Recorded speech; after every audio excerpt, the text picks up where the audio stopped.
Well, we've had this cabin for about 15 years, and I think what makes it great, yeah, I mean, the land is great, and the being able to hunt with the dogs is nice, but what makes it special is all the people that come up to it. Every weekend during the grouse season, it's kind of like a celebration, and we got a group of people that come up, and it's about being with all your buddies, it's about missing birds, it's about dogs on point, and it's about telling a few stories at the end of the day. Tell us a little bit about your bird dogs, and what is it about bird dogs that adds sort of an extra element or factor to a grouse hunting experience? When I was 9 or 10 years old, I saw my first dog point, and I was kind of hooked at that point.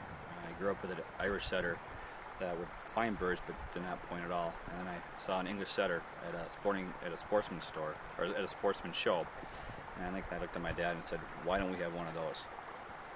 So then as soon as I could, I was in grad school, I got my first English setter, and I get dogs from a friend of mine, Jerry Coulter with Northwoods Bird Dogs. So I have 2 of his dogs, another one on the way, and the guys that I'll hunt up here, and girls, we've all kind of gone towards English setters, but there's lots of great breeds out there. The reason we like these is they're just very athletic, they have a great nose, and they're actually bred to be in the grouse woods. I would say we're much more dog people than grouse hunters. At the end of the day, we don't really tell stories about the birds we shot. It's more about the points and the dog work. In general, what is it about bird dogs that adds more to the overall grouse hunting experience for you? That's a good question. I personally probably wouldn't even hunt if it wasn't for being in the woods with the dog. In some ways, the dog kind of translates the language of the grouse. We can walk the trails, walk the woods, and we can bump a bird here and there. But the grouse dog, a good grouse dog, seems to kind of interpret or translate what's really going on with the bird, where they are, and it makes it an entirely different activity with the dog versus without.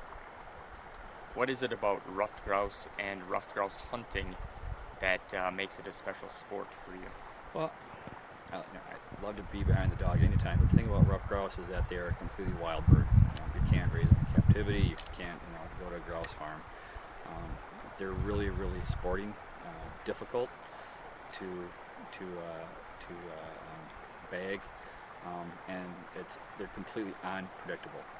It's a lot of work when it all comes together. When the dog goes on point, the bird flushes where you want it to flush, and you manage to get it, and then the dog gets a retrieve on it. When all those pieces come together, it's not an everyday occurrence, let me tell you. So when it does happen, it actually is kind of meaningful and sort of a big deal.